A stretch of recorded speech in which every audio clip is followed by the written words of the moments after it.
For our next exercise, you're going to be using your red, black, white, and a green Prismacolor pencil. Prismacolor pencils are great because they're softer lead and give a more enriched color with higher intensity. When sharpening these, make sure you don't jam it in here, but you gently lean the color pencil up against the blade and go like this. If you drop this too many times, it's going to break that little lead thing. We'll be doing a sphere and cone as a practice, but I'm switching it up this year. Even though we're still going to be using this highlight with the midtones, core shadow, reflective light, cast shadow, we're going to now draw it on black paper.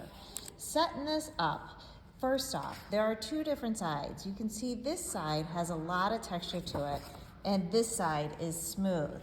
The texture side, it's not that it's not workable, it just gives you a lot more work.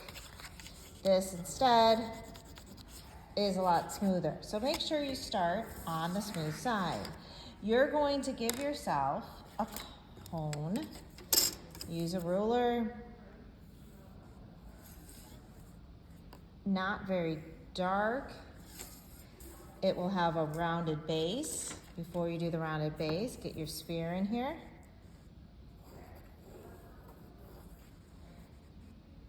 And then you can use the outside of the tape if you want, or you can freehand it. Cast shadows will be here because I'm gonna have my light source coming in here on the table. Now that I have it set up, I'm gonna start to build up. If you are a right-hander, work from the left to the right. If you're a right-hander or a left-hander, work the other way. I usually use a piece of scrap paper to help me define this.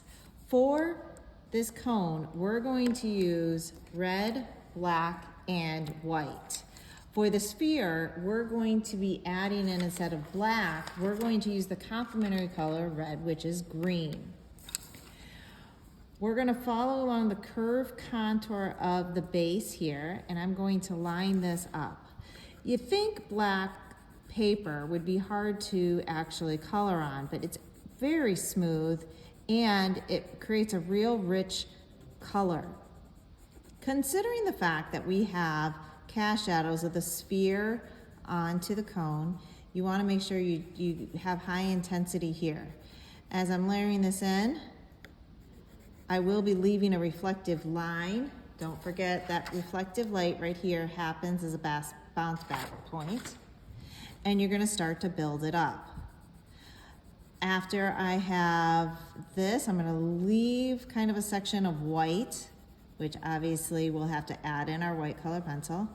Still kind of curving with the contours of this cone. I'm not doing high intensity up here. I'm doing low intensity, but around my edge, I'm gonna go ahead and increase that since that's the light source over here. I'll be adding in the black shortly in my shadow areas, and then you're gonna see me highlighting with the white. And that's when this is really gonna start to pop.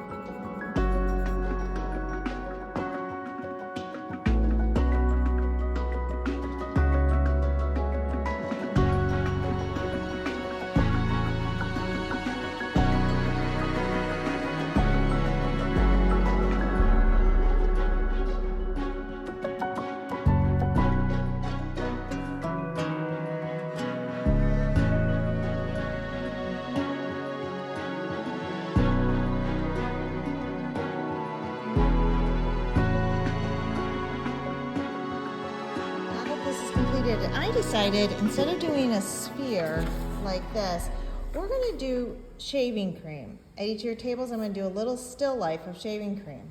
Still keeping this around this area, so we'll work right up to there. And the great thing about the black paper is if you don't have something correct, like this isn't completely straight, I can take my white eraser and completely erase it. It's something you can't do with white paper. Color pencil will just smudge and smear, while this, on the other hand, will erase. It's a real nice feature of this black paper that you can erase with this white eraser. Now, I'm not going to be using a little still life. I'm going to instead have a photograph of shaving cream off to the side so you can see how I'm doing this. Now, to start with, I will give myself a brief outline, kind of working up to this shape. That is the sphere. The reason why we're going to be doing shaving cream is it's got a really good flow, and you're going to be doing a lot of different shapes and such, and figures and everything, so I want to make sure that you guys are comfortable with it. And we're still going to have a light source coming this way on there. I'm going to now instead use the complementary color, which is green, instead of using my black color pencil. As I build this, I'm going to think about which directions I want to go. As I look over here on this, I would say my directions would be floating around the contours, taking these outer contours, and then it switches up. And I'm just going to put little arrows here to show you how I am actually going to do the direction of my color pencils and such as I go. And then of course, the cast shadow always goes horizontal. I'm going to use more white in this one, and I will be using the complementary color of green.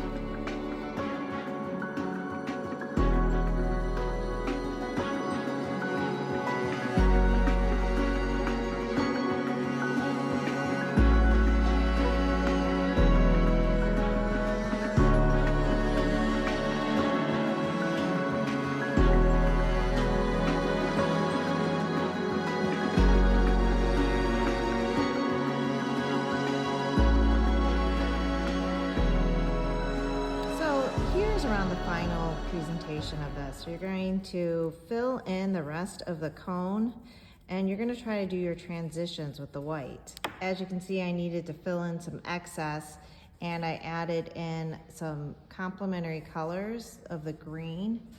Coming a little closer, you'll be able to see that. And I tried to smooth it as much as possible. For the down here, for the shadow, I added red in here on top of the green table. And you just want to try to smooth it out. In the end, erase any smudges with your white eraser, and don't forget to sign it. Turn it in with the cover sheet of the rubric on top. Thank you.